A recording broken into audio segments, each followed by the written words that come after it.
Ngayon ay magtuturo ako ng panalangin na magbabago sa inyong buhay sa loob ng 24 oras. Ito ang lihim na panalangin na hindi sinasabi ng mga pari. Hayaan niyong ipaliwanag ko kung paano ito gumagana at kung bakit ngayong gabi, habang kayo ay nagninilay sa harap ng Birhen ng Lourdes, ay magsisimula ang malaking pagbabago sa inyong mga buhay. Para sa lahat kayo na nanonood, ang Birhen ng Lourdes ay may inihandang biyaya na higit sa inyong inaasahan. Nakikita ko na marami sa inyo ang nagdadala ng mabigat na pasanin sa inyong mga puso, at ang Birhen ay naghahanda para sa inyo ng kapayapaan at kasagutan. Ang panalangin na ito ay makakatanggap kayo ng agarang ginhawa at magdadala ng himala sa inyong pamilya. Hindi ito pangkaraniwang dasal, ito ay isang koneksyon, isang tulay patungo sa puso ng ating mahal na ina na nasa Lourdes. Ang Birhen ay nakikita kayong naghahanap ng tulong, at ngayong gabi, ang tulong na iyon ay darating. Ang panalangin ito ay magpapagaling ng inyong sakit, magbibigay ng pag-asa sa inyong kawalan ng pag-asa, at magbibigay ng liwanag sa inyong dilim. Kayo na nahihirapan sa sakit, kayo na nawalan ng trabaho, kayo na hindi makatulog sa problema, o lahat kayo na dumaan sa matinding pagsubok, ang panalangin na ito ay para sa inyo. Ang Birhen ng Lourdes ay nagpakita sa isang simpleng bata, si Santa Bernadette, at mula noon, milyon-milyon na ang nakaranas ng kanyang mapaghimalang presensya. Ang banal na kasulatan ay nagsasabi sa atin na ang panalangin ng isang matuwid ay makapangyarihan at epektibo. Sa Lourdes ay nalaman na ang pananampalataya, gaano man kaliit, ay maaaring maglipat ng bundok. Ang mga himala ay nagpapatunay na ang Diyos, sa pamamagitan ng Birhen Maria, ay gumagawaga ng mga bagay na lampas sa ating pangunawa. Sa aking paglalakbay sa Lourdes, naramdaman ko ang kakaibang kapangyarihan ng pananampalataya, at ang Birhen ay nagbigay sa akin ng gabay na ibahagi ito sa inyo. Ang Papa ay nagturo na ang Marian Devotion ay isang paraan upang lumapit kay Kristo, at ngayon, gagamitin natin ito. Nararamdaman ko sa puso ko na ang panalangin na ito ay magbubukas ng mga pintuan na akala nyo ay sarado na. Maraming beses na tayong nasasaktan, nadapa, at nawalan ng pag-asa. Ngunit ang ating pananampalataya ang tanging sandata natin laban sa mga pagsubok na ito.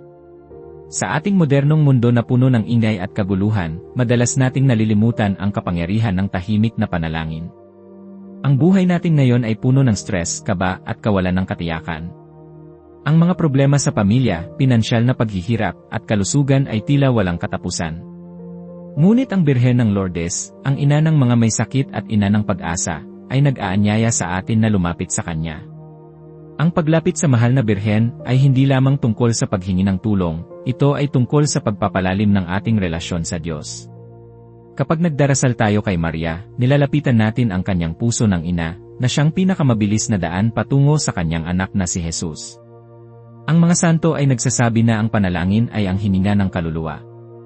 Tulad ng kung paano kailangan natin ng hangin upang mabuhay, kailangan din ng ating kaluluwa ang panalangin upang manatiling buhay at malakas. Si Santa Bernadette, sa kabila ng kanyang karamdaman at pagiging simple, ay naging instrumento ng Birhen. Ang kanyang pananampalataya ay hindi na tinag kahit gaano karaming pagdududa ang ibinato sa kanya. Ang kanyang kwento ay nagpapakita sa atin na ang Diyos ay pumipili ng mga simple at maliliit upang ipakita ang kanyang kadakilaan. Ang kanyang karanasan sa Lourdes ay nagbigay ng pag-asa sa bilyon-bilyong tao.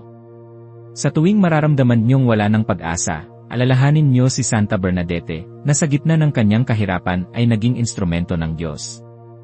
Ang kanyang debosyon sa Birhen ay nagpatunay na ang tunay na kapangyarihan ay nasa pananampalataya. Ang kanyang buhay ay patunay na ang kapangyarihan ng panalangin ay kayang baguhin ang lahat. Ang panalangin na ito ay hindi lamang isang serye ng mga salita, ito ay isang buong pagtitiwala sa kapangyarihan ng Birhen ng Lourdes. Kapag sinasambit niyo ito, kayo ay nagbubukas ng inyong puso sa pagpapagaling at biyaya. Lahat ng nanonood, ang panalangin ito ay magdadala ng kagalakan sa inyong tahanan, kapayapaan sa inyong isipan, at pag-ibig sa inyong mga relasyon. Nakikita ko na kayo ay pagod na sa pakikipaglaban ng mag-isa. Ito na ang panahon upang ipaubaya ang lahat sa Birhen. Para sa inyong lahat na palaging nagko-comment dito at sumusuporta sa channel na ito, alam kong ang panalangin ito ay magdadala ng pinakamalaking pagbabago sa inyong buhay. Ito ay magbabago ng inyong kalusugan, inyong pananalapi, at inyong pamilya. Ang Birhen ay naghahanda para sa inyo ng malaking biyaya. Ang panalangin ito ay hindi lamang para sa mga may sakit, kundi para sa lahat ng nangangailangan ng pagbabago sa kanilang buhay. Ang mga mag-asawa na may problema, ang mga estudyanteng nahihirapan sa pag-aaral, ang mga naghahanap ng trabaho, ang mga nalulumbay, lahat kayo ay sasaklawin ng panalangin ito. Sinasabi sa akin ng mga santo na ang bawat sinserong panalangin ay naririnig. Natatanggap kong guidance na ang kapangyarihan ng panalangin ay hindi limitado ng oras o lugar. Kaya kahit saan kayo naroroon ngayon, basta't kayo ay nananalangin kasama ko, ang Birhen ng Lourdes ay magbibigay ng kanyang biyaya. Ngayon, bago tayo magpatuloy sa panalangin, nais kong ipaliwanag ang kahalagahan ng pagtitiyaga sa panalangin. Ang banal na kasulatan ay nagsasabi sa Lucas 18:1, dapat silang manalangin ng walang patid at huwag mawalan ng pag-asa. Ang pagtitiyaga ay hindi lamang pag-uulit ng mga salita, kundi pagpapatuloy ng isang pusong mapanalanginin sa lahat ng oras. Kung minsan, ang mga kasagutan ay hindi agad dumarating, at doon nasusubok ang ating pananampalataya. Alalahanin niyo si San Jose, na sa gitna ng mga pagsubok at pagdududa, ay patuloy na nagtiwala sa plano ng Diyos. Ang kanyang buhay ay puno ng mga misteryo, ngunit ang kanyang pananampalataya ay hindi natinag. Sa mga panahong kayo ay nawawalan ng pag-asa sa inyong trabaho, sa inyong mga pangarap, o sa inyong kalusugan, alalahanin niyo ang pagtitiyaga ni San Jose. Si San Jose ay naging huwara ng pagtitiyaga at pananampalataya, at ang Birhen Maria ay nakita ang kanyang katapatan. Ang mga aral ni Padre Pio ay nagbibigay diin sa kapangyarihan ng rosaryo, at ang rosaryo ay ang puso ng debosyon sa Lourdes. Si Padre Pio ay nagsabi, ang rosaryo ay ang sandata. Kapag tayo ay nagdarasal ng rosaryo, tayo ay naglalakbay kasama si Maria sa buhay ni Jesus. Ito ay hindi lamang pag-uulit, ito ay isang pagmumuni-muni sa mga misteryo ng ating pananampalataya. Ang bawat Ave Maria ay parang isang rosas na iniaalay natin sa Birhen. Ang mga milagro sa Lourdes ay kadalasang konektado sa debosyon sa rosaryo. Kaya ngayon, habang tayo ay mananalangin sa Birhen ng Lourdes, gagamitin natin ang rosaryo bilang ating gabay, ngunit sa isang kakaibang paraan, isang paraan na magbubukas ng mga biyaya na hindi niyo inaasahan.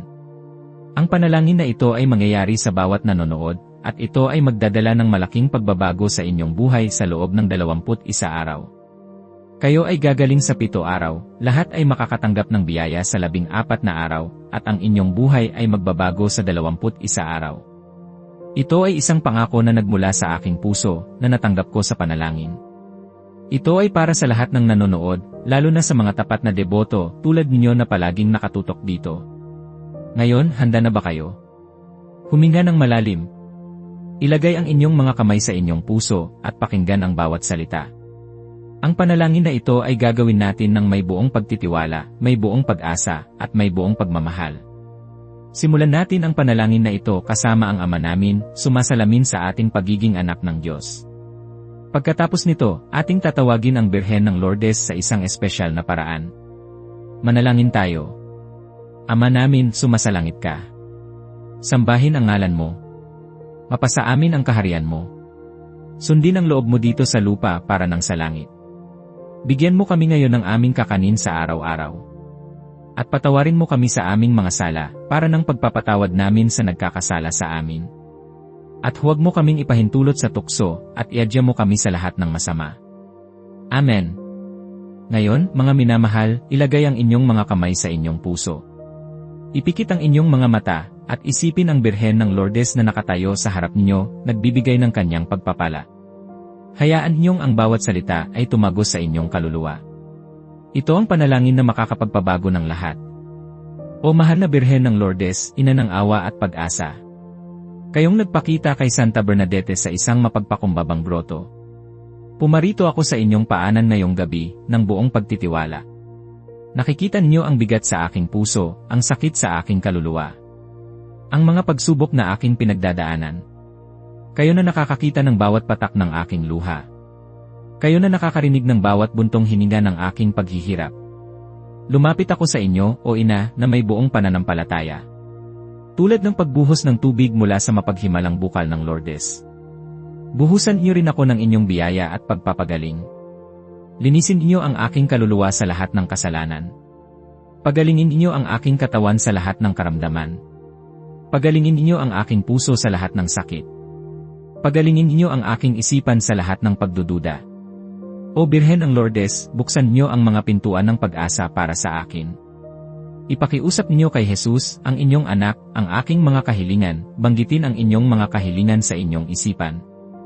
Nananampalataya ako sa inyong kapangyarihan at pagmamahal. Ang inyong pamamagitan ay makapangyarihan. Sa inyo ako nagtitiwala, sa inyo ako umaasa. Naway sa pamamagitan ng panalangin ito, maranasan ko ang inyong himala. Naway bukas, magsimula ang pagbabago na aking inaasam. O Birhen ng Lourdes, ipanalangin mo kami. O Birhen ng Lourdes, ipanalangin mo kami. O Birhen ng Lourdes, ipanalangin mo kami. Amen. Ngayon, patuloy na ipikit ang inyong mga mata at damhin ang presensya ng Birhen. Ang panalangin ito ay kailangan niyong sambitin ng 9 na araw, sa loob ng 9 na gabi. Ito ang sagradong numero ng novena, isang bilang na sumasalamin sa pagtitiyaga at pananampalataya. Sa bawat gabi, ulitin niyo ang panalangin ito ng 3 beses, ng buong puso. Tulad ng ginawa ni Santa Bernadette na paulit-ulit na bumabalik sa groto, ganoon din ang inyong pagtitiyaga. Ito ay hindi isang ritual na walang laman, kundi isang gawa ng pagmamahal at pagtitiwala. Ang bawat pag-ulit ay nagpapatibay sa inyong koneksyon sa Birhen. Ang 9 na araw na ito ay magiging araw ng paglilinis, pagpapagaling, at pagtanggap ng biyaya. Sa bawat gabi, habang kayo ay nagdarasal, iwaglit ang lahat ng pagdududa. Damhin ang pagmamahal ng Birhen na bumabalot sa inyo. Huwag kayong mag-alala kung ano ang mangyayari, kundi maniwala kayo na ang Birhen ay kumikilos na para sa inyo. Ang panalangin ay hindi lamang paghingi, ito ay pagtanggap. Patuloy tayong manalangin, mga minamahal, sa pamamagitan ng isang espesyal na pagtawag sa Birhen. Ave Maria, napupuno ka ng grasya, ang Panginoong Diyos ay sumasayo. Bukod kang pinagpala sa babaeng lahat, at pinagpala naman ang iyong anak na si Jesus. Santa Maria, Ina ng Diyos, ipanalangin mo kaming makasalanan, ngayon at sa oras ng aming kamatayan. Amen. Ngayon, ulitin natin ang pagtawag na yan, damhin ang kapangyarihan ng bawat salita. Ito ang panalangin na nagdala ng pag-asa sa milyon-milyon sa loob ng maraming siglo. Ave Maria, napupuno ka ng grasya, ang Panginoong Diyos ay sumasayo. Bukod kang pinagpala sa babaeng lahat, at pinagpala naman ang iyong anak na si Jesus. Santa Maria, Ina ng Diyos, ipanalangin mo kaming makasalanan, ngayon at sa oras ng aming kamatayan. Amen. At muli, sa pangatlong pagkakataon, ng may buong pananampalataya. Ave Maria, napupuno ka ng grasya, ang Panginoong Diyos ay sumasayo. Bukod kang pinagpala sa babaeng lahat, at pinagpala naman ang iyong anak na si Jesus. Santa Maria, Ina ng Diyos, ipanalangin mo kaming makasalanan, ngayon at sa oras ng aming kamatayan. Amen. Mga kapatid ko sa pananampalataya, ang panalangin ito ay hindi lamang isang simpleng formula, ito ay isang puso na nagtitiwala sa Birhen ng Lourdes. Ang kapangyarihan ng panalangin ay hindi sa dami ng salita, kundi sa lalim ng inyong pananampalataya. Ang Diyos ay nakikinig sa bawat hiling ng inyong puso. Naniniwala ako, sa buong puso ko, na ang bawat isa sa inyo na nananalangin ngayon ay makakaranas ng himala. Ang panalangin na ito ay bubuksan ang inyong mga puso sa pagpapagaling, sa kapayapaan, at sa kagalakan. Ang Birhen ng Lourdes ay narito kasama nyo. Nararamdaman ko ang kanyang presensya, at alam kong kayo rin. Ito ang gabi ng pagbabago. Ito ang simula ng isang bagong kabanata sa inyong buhay. Huwag kayong mag-alinlangan, huwag kayong matakot. Ang Birhen ay nasa inyong panig. Kayo ay pinagpapala. Kayo ay mahalaga. Ang inyong mga paghihirap ay matatapos. Ang inyong mga sakit ay gagaling. Ang inyong mga pangarap ay matutupad. Ito ay para sa lahat ng nanonood, bawat isa sa inyo. Ang Birhen ay patuloy na nagpapamalas ng kanyang kapangyarihan sa mga nagtitiwala sa kanya. Alalahanin niyo si San Juan Diego, na sa kabila ng kanyang pagiging simple, ay naging instrumento ng Birhen ng Guadalupe. Ang kanyang karanasan ay nagpapakita na ang Birhen ay lumalapit sa mga mapagpakumbaba at handang magtiwala. Kung paanong ang kanyang pananampalataya ay nagdala ng imahe ng Birhen sa tilma, gayon din ang inyong pananampalataya ay magdadala ng biyaya sa inyong buhay. Hindi mahalaga ang inyong nakaraan o kung gaano kabigat ang inyong mga pasanin.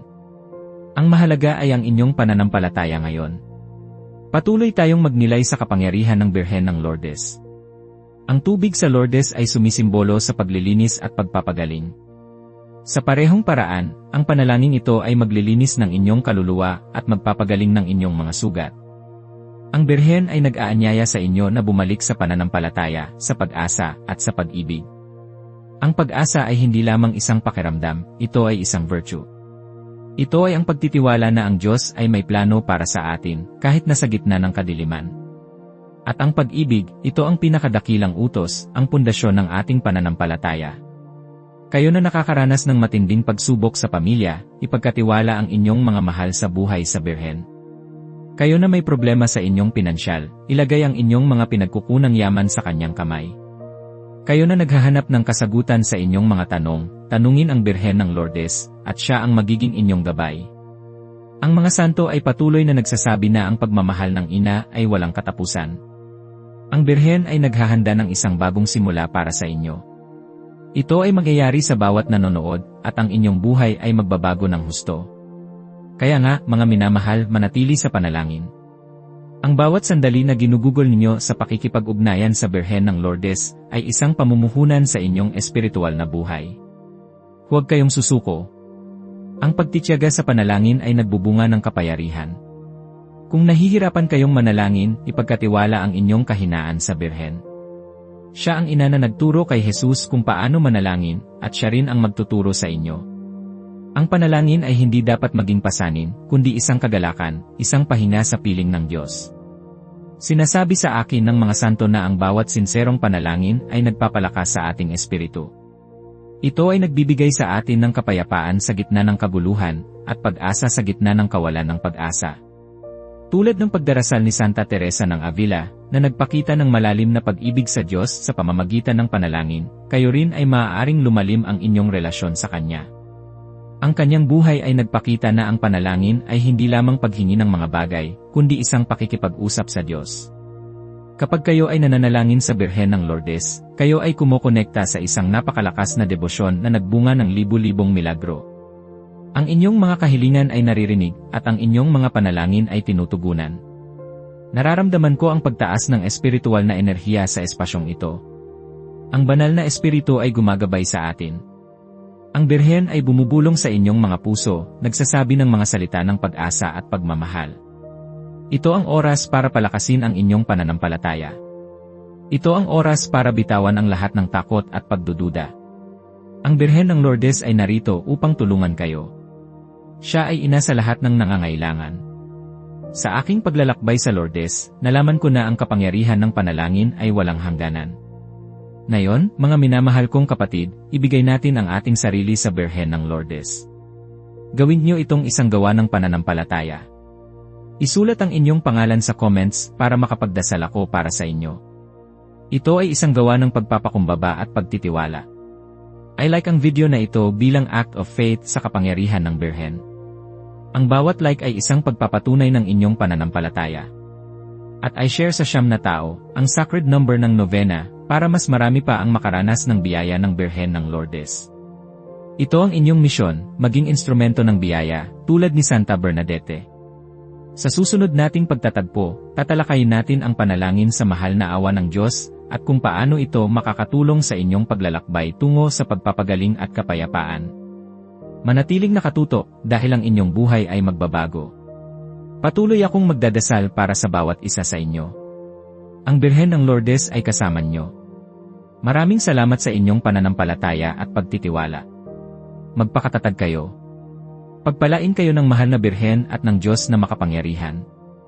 Amen.